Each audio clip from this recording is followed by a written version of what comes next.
Hari ini kami memiliki berita penting yang sangat mengejutkan dari Australia Barat. Perdana Menteri Mark Pronunciation telah mengumumkan pengunduran dirinya dari politik dengan alasan kelelahan setelah bekerja tanpa henti.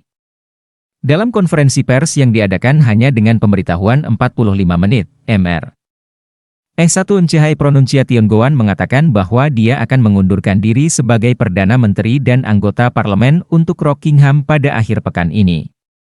Mark Pronunciation yang berusia 55 tahun, telah memimpin Partai Buruh Australia Barat sejak 2012.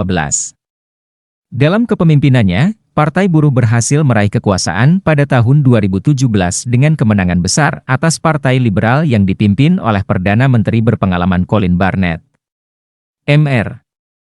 Mr. Pronunciation terpilih kembali untuk periode kedua pada tahun 2021 dalam pemilihan yang luar biasa, memenangkan 53 dari 59 kursi di Majelis Rendah Negara bagian. Ia juga menunjuk dirinya sendiri sebagai bendahara negara setelah pemilihan tersebut. Kedua peran tersebut, serta jabatannya sebagai Perdana Menteri, sekarang perlu diisi oleh penggantinya. Pemilihan berikutnya di Australia Barat tidak dijadwalkan hingga Maret 2025. Namun, Mr. Pronunciation telah menyatakan bahwa dia tidak memiliki energi atau dorongan yang diperlukan untuk melanjutkan peran sebagai Perdana Menteri. Pemimpin Deputi Roger Cook dan Menteri Kesehatan Amber Jade Sanderson dianggap sebagai kandidat terdepan untuk menggantikan Mr. Pronunciation sebagai Perdana Menteri, dengan Mr. Cook mengonfirmasi bahwa dia telah mencalonkan diri untuk peran tersebut. Mr.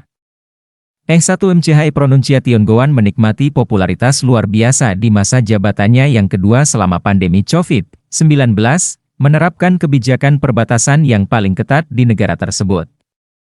Namun, kebijakan ini juga menimbulkan kritik, dengan beberapa pihak berpendapat bahwa pendekatannya terlalu keras.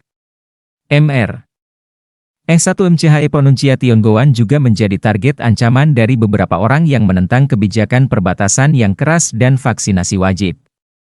Dia juga terlibat dalam perselisihan hukum dengan magnat pertambangan Clive Palmer yang merugikan pembayar pajak Australia Barat sebesar $2 juta, berpusat pada pertikaian seputar kontrol perbatasan Australia Barat dan salah satu proyek pertambangan Mr. Palmer.